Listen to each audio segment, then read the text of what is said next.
and gentlemen, we will now move to our second session to discuss business transformation, reviving corporate growth, agenda during difficult times. Ladies and gentlemen, the economy of the kingdom is evolving. The Vision 2030 has objectives to increase SME contribution to GDP from 20 to 35%, lower the rate of unemployment from 11.6 to 7%, increasing women's participation in the workforce from 22 to 30%, localization of oil and gas sectors from 40 to 75%, and private sector contribution from 40 to 65% of GDP. These objectives will have significant positive impacts on our economy. May I call upon stage our speaker, Mr. Tim Douglas, Senior Lecturer, Saudi Industrial Development Fund, to discuss our second agenda item, which is business transformation, reviving corporate growth agenda during difficult times.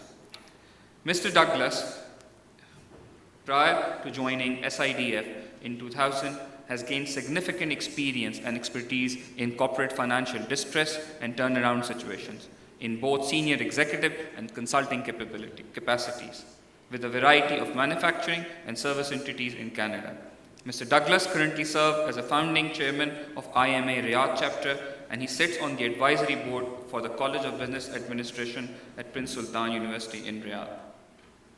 Ladies and gentlemen, I'm extremely pleased to present Mr. Douglas for his speech. Thank you very much.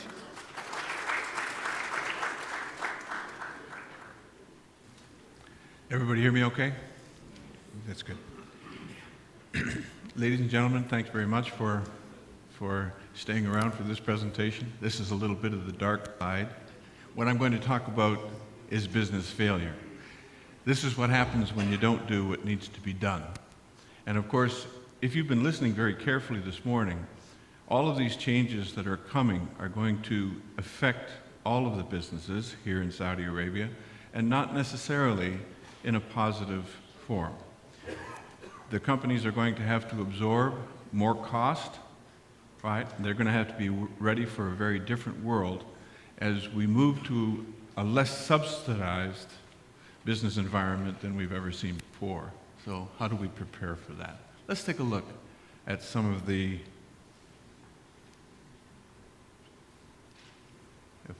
if I can move this, that's good. Okay, if we go back to 2008, for example, we lived probably one of the worst disasters, particularly from a financial point of view, that has been known to man. And that was the financial crisis. And the financial crisis was set off by, believe it or not, a group of very intelligent people. These are people that had been in the investment banking business for over 100 years, right, and should have known better. But what they did was they took a lot of chances, and people weren't watching what was happening. So if we take a look at Lehman Brothers back in 2005, they reported $3.3 billion in profits. In 2006, they followed with $4 billion, and then in 2007, they followed with $4.2 billion. So everybody was looking at the bottom line, but what no one was looking at, or what didn't seem to be looking at, was the cash flow from operations, which was getting more and more negative all the time. So in 2005, it was 12.5 billion negative, 36.4 billion in 2006, and 45.6 billion in 2007. What was everybody looking at? So they were looking at the P&L, but they weren't looking at all of the numbers underneath those numbers. In the United States alone, 1,917 businesses fail on an average day in America. Why? Well, Stuart Hamilton, a professor of accounting and finance and dean of the finance administration at IMD, who teaches high performance boards, took a look at this question and he came up with this list. Take a look at who's right on top. Senior management, ineffective boards and audit committees. They don't tell managers what managers need to know. And what you need is an accounting body and a group of people in the accounting profession that have the wherewithal to tell people what management needs to know, not what they want to hear. Regulators, stock exchanges, and central banks. As we all know, rating agencies and analysts, they completely led the people by poor rating of securities. Politicians, they make changes to bring about growth. But what happens a lot of times is accelerated growth also brings accelerated danger. Vast increase in proprietary trading by banks, risking their own money, to the point where when somebody calls a loan, they haven't got the money to pay for it. This is what actually happened to Lehman Brothers. Remuneration packages of senior executives that are focused on short-term success significantly increases risk-taking. More focus on how do I make that bottom line in the next 90 days. There's no penalty for failure. So I mean, shouldn't it be balanced where if you win, right, you're rewarded, and if you fail, you're not? Just take a look at professional sports, for example. At least the team owners lose. The players seem to take a good amount of the funds, whether the team loses or wins or loses. And above all, greed. So that's the list that he came up with. Now, when you talk to businesses that have been having a difficult time, 9 times out of 10 you're going to hear, well, we ran into some bad luck. Well, guess what? These fellows from down under wrote a book called Corporate Collapse, wherein they took a look at the trajectory of failure, and they took a look at what were the true causes of failure. Well, it turns out that bad luck turns out to be accountable for only 1% of the business's failures. Internal problems triggered by external factors were accounted for 15%. That can happen. But 52% were internally generated problems within management control. In other words, had they been looking at the right things, at the right hints, and listening to the right people, perhaps some of this stuff could have been avoided. So, McRobert and Hoffman, in their book Corporate Collapse, they took a look at what were the 8 critical defects in the company. One was one-man rule. Unfortunately, with SMEs, you see a lot of that, where one man rules. There is no check and balance on what he decides to do. A non-participating or an ineffective board, an unbalanced senior management team where you don't have the right combination of resources that you need. A combined chairperson, chief executive officer, that's something that Wall Street particularly doesn't like. All right? Inadequate strategic understanding of the industry, a weak finance function, lack of management depth, and a chief executive who believes he or she can achieve fantastic success in any business sector that they decide to go in. So just because you're very successful in one business does not automatically make you successful in the next. A lot of times that mistake is made. So, what is the trajectory of failure? Well, first of all, companies display certain defects in management, usually associated with one-man rule, and they show 2 errors of omission and 3 of commission. This one is particularly important to us, and it was particularly noticeable to me in my first 6 years here in Saudi Arabia, where I spent my first 6 years, and I'm not an academic by background or training. I'm actually a practitioner. I come from, the working world of business, but teaching is relatively new. But in my consultancy role at SIDF, I would go out and I would take a look at why companies were underperforming, and 9 times out of 10, it was because they did not have adequate accounting professional personnel in-house. All right? And it's a big problem. And here you have a second problem, and that is that accounting has not been regarded with the same degree of I guess we're not regarded as being as important as in other parts of the world. That's starting to change. And the nice thing about what has happened with all of the changes recently with taxes and IFRS and all of those things is, guess what? The accountant is coming more into the forefront as opposed to being one of those guys that was always in the back room. That's going to be an important change. So the accounting information is there. It always has been. But is the accountant allowed to bring it forward in the right form? A failure to respond adequately to changes in their environment. I mean, when you take a look at the case studies of companies that have failed, they failed because they didn't see the train coming. A tendency to overtrade. Well, that's trying to do more than what you have the resources to do effectively.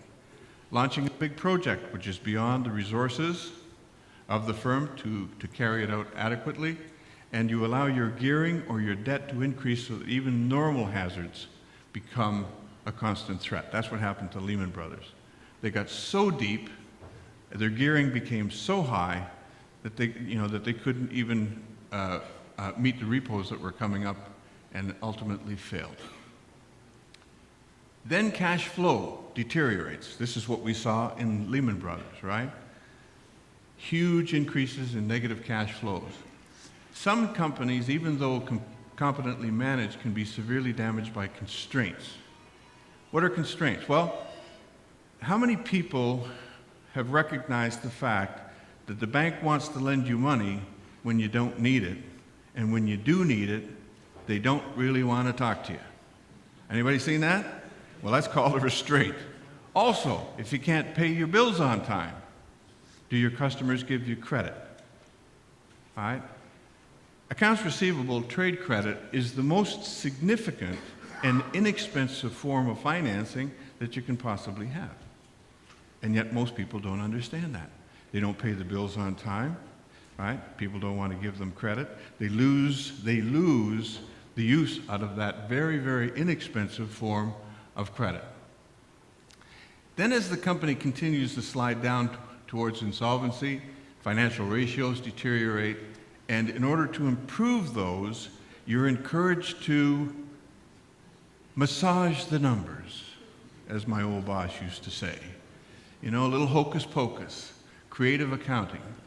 At the same time, non-financial symptoms start to appear. In other words, you walk through the plant, it's not as clean as it used to be. People aren't particularly happy at work. You see a lot of discord inside the organization, and the company starts to slide towards its last few months.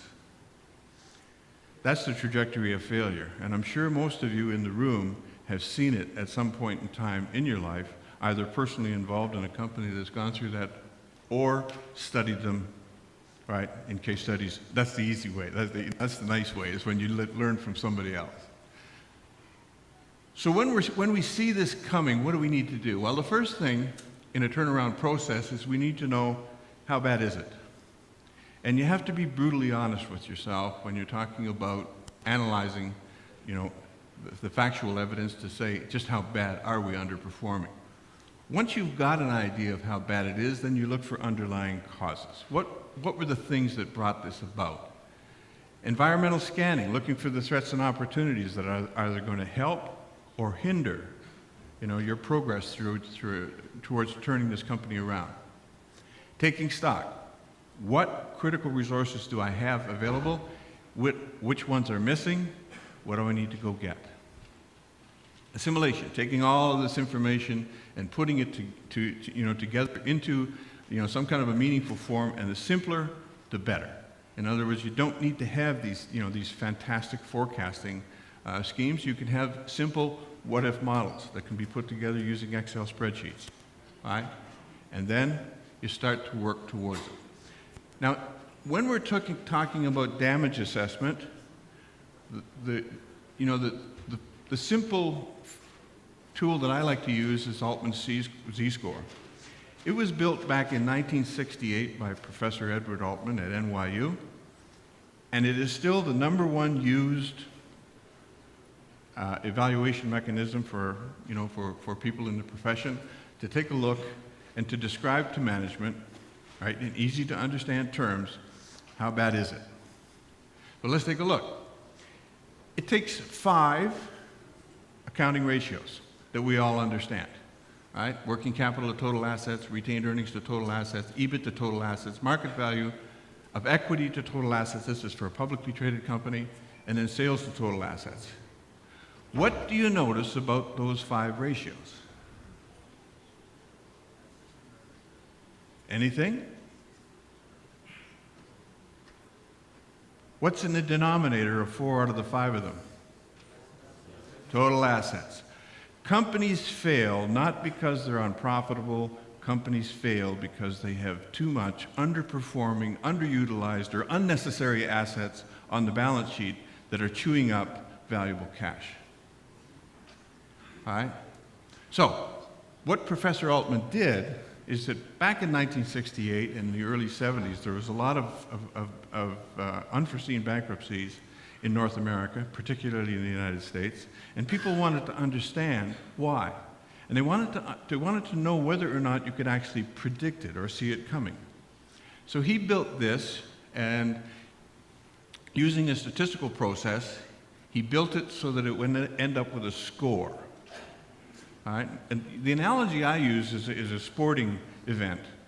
At the end of the sporting event, soccer, whatever, right, there's a score. You know who won, you know who lost, right? How many of you are boxing fans? All right? Have you ever watched a boxing match and when the winner was announced, you said, nah, come on, right? You didn't agree. Why didn't you agree? You didn't understand the scoring mechanism, right? Only the judges understood the scoring mechanism, and were they looking at the same things were you looking at? It's hard to say. Now, the nice thing about this is it ends up with a score. So it weights those individual ratios, right, according to their importance to financial health, right? So when we take a look back, look at the weights. What carries the most weight?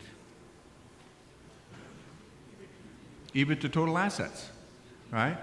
So in other words, it's how effectively are you using your assets? And then, retained earnings to total assets. Am I keeping it in the business once I've earned it? And then, you see what I mean? So he weights them according to their importance to financial health.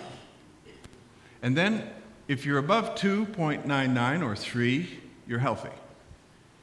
If you're 1.1 to 2.99, it's in a gray zone. And if you're under 1.81, you're in what they call a distress zone. What's important here is the trajectory. This number for 1 year doesn't mean much.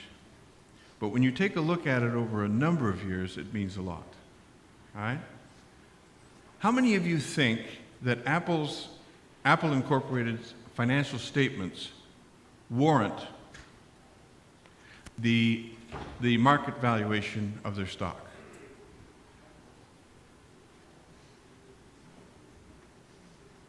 Right? It's the highest valuation of any company in the world, or at least has been recently. All right? But if you get down and you take a look at financial health, in the last 4 years, they've gone from 9, which is a very high score, to under 3. Now, people looking at that would say, gee, is that a sign?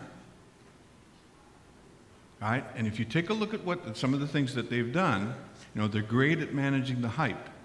But when you take a look underneath the numbers, is there a possibility that there's trouble coming? Oh, good question.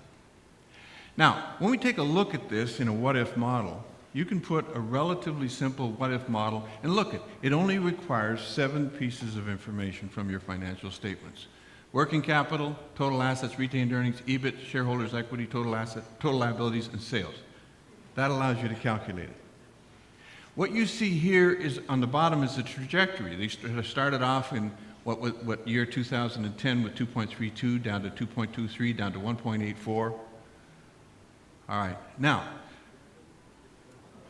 a number of years ago, actually going back to the early 80s, there was a fellow that wrote a good article in Incorporated magazine, and he said, hey, if you can use this to project, you could use it in a more proactive way to say, what do I need to do to get myself out of this mess?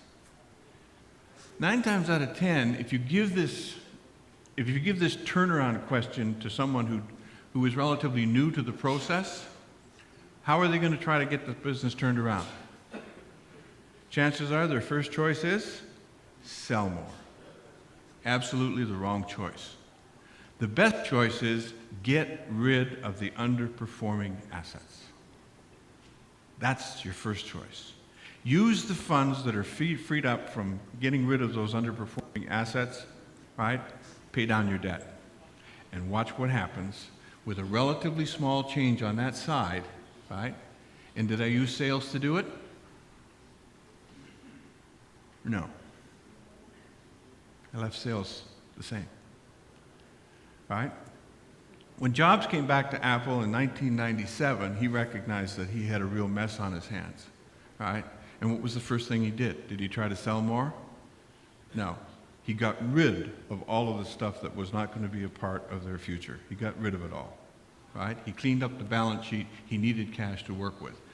Something similar. So these tools can be relatively simple to use. So that tells me how bad is it. Okay, well let's now look at the clues with respect to how did we get there. Now a little later than Edward Altman was working on the quantitative side, another fellow from the UK, John Argenti, in 1976, he came up with the original book, Corporate Collapse, but he looked at it from a qualitative point of view. So he looked for defects, mistakes made, and symptoms of failure. So this is where you have what he referred to as the A score, right? Now, if you go onto the internet and, you know, what they've asked me to do is they've asked me to cover this in 20 minutes, right? This is something I normally take a whole day to do, right? So some of these areas I'm not able to go into in depth like I'd like to. But the A score actually goes through and you can score each of those defects, each of those mistakes on a range. And then it gives you an idea of where those problems are coming from and where should I look for the solutions. The next thing we want to take a look at is environmental scanning. Now, what we're doing right here today is kind of a hint as to what you should be looking for in the future in terms of the environment that will exist here in Saudi Arabia in years to come. What's going to happen to your business if all of a sudden you have to pay the same market rate for fuel as the rest of the world?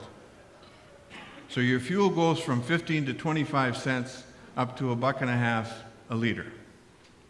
What's going to happen if the subsidy for water, particularly those industries that are heavy users of water, suddenly have to pay the real cost of producing that water? Right? What's going to happen to the industries that are energy intensive, that are going to be at some point in time required to pay market rate for electricity? In addition to that, you've got all of the whispers with respect to the implications of taxation. Corporate taxation, right?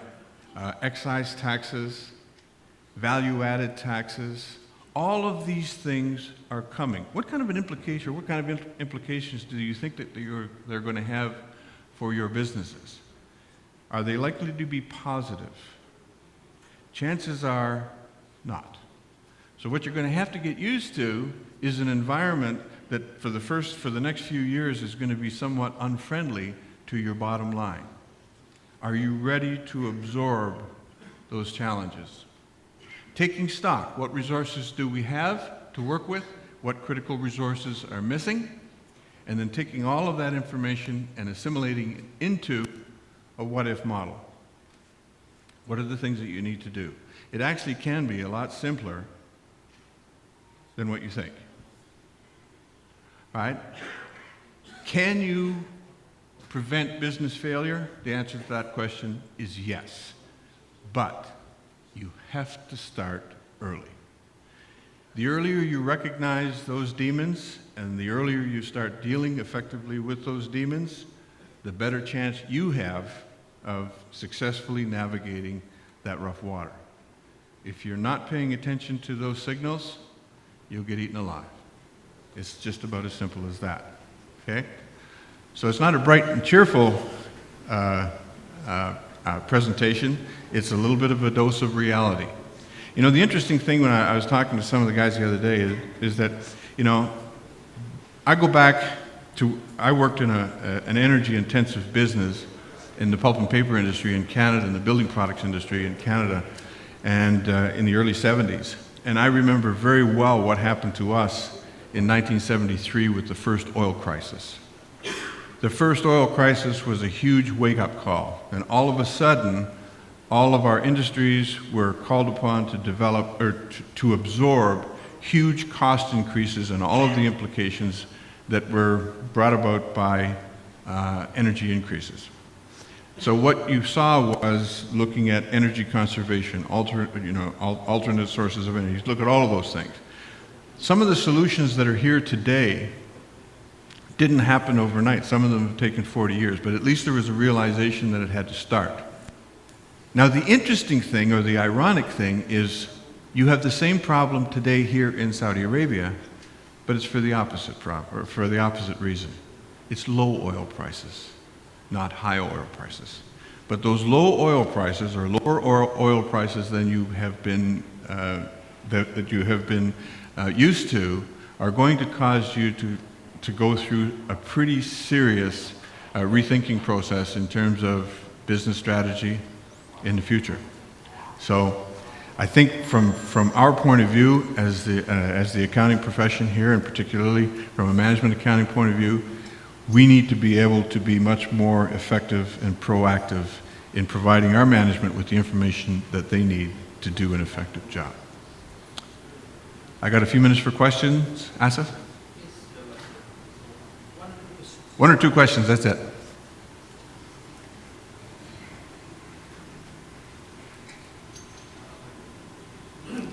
I didn't mean to scare everybody.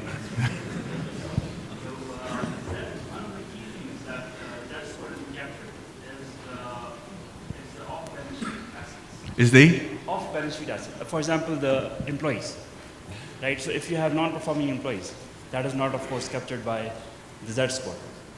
Right. Which is, of course, something that you are carrying in the business. Well, you know, the interesting thing about what you're pointing out is that, you know, most of the market value that a corporation has is there because of things that aren't on the balance sheet. You know, the people, the knowledge, the brand, all of those, right, all of those elements aren't on the balance sheet. But they're also subject to a lot of interpretation and judgment, right? So the thing is that if you've got the right human resources in the business, your chances of overcoming challenges are better. But it's pretty hard to put, them into a formula, isn't it? However, in the formula, when I take a look at asset turnover, what can I do to improve asset turnover? That becomes a little bit more easy, isn't it? Now, if I go to my accounts receivable person and I say, hey, we're taking 120 days to collect our accounts receivable. Over the next 3 years, we need to get that down to 50. And he says, why 50? I said, well, that's what the rest of the world is doing. Right, and maybe we better find a way to do that.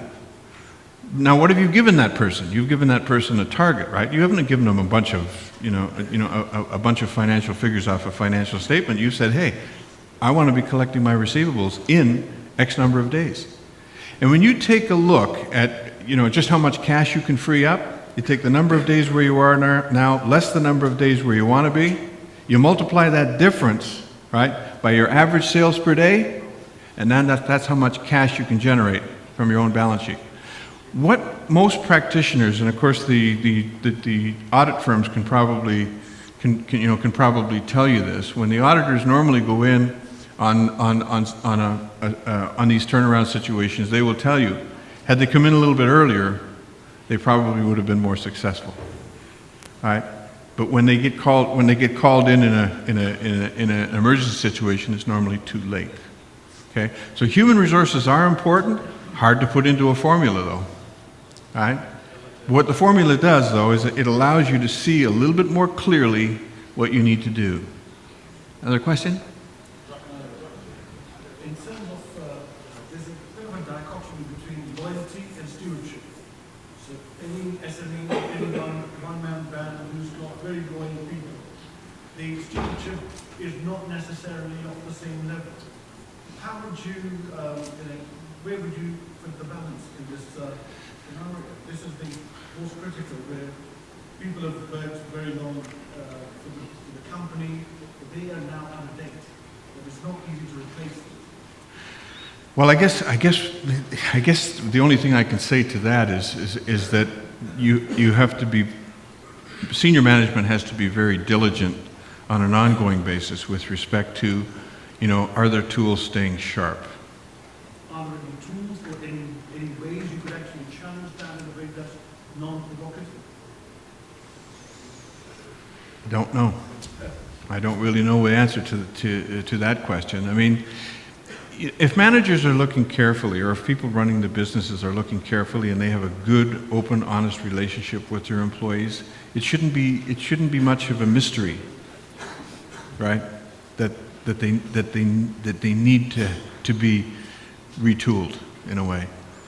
And a lot of people know that themselves. And if you have the type of organization where they're willing to do that, then you're probably going to be in better shape. What you're seeing, though, a lot of times is when times get tough, what budget hits first? Training. Right? It's probably the wrong thing to get hit first.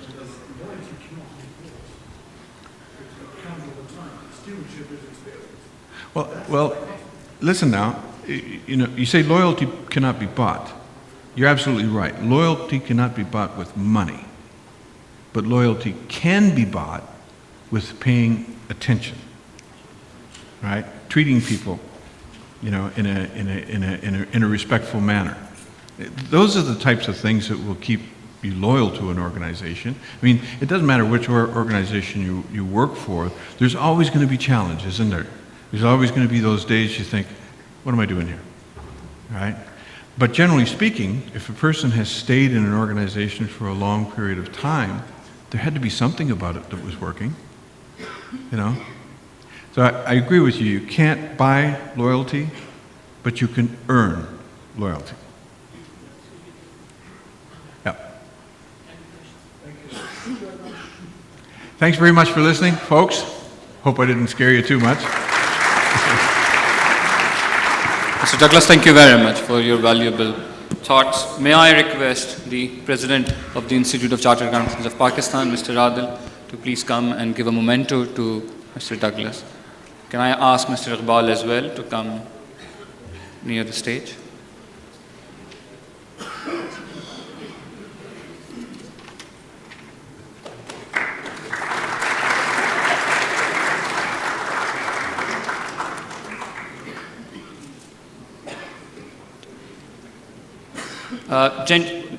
What we are going to do now is we'll break for prayers. The masjid is on the extreme left side from the reception. If you go from here, actually it's on the left side. We have to come back by 12:25 so that we can start sharp our third session. Thank you very much.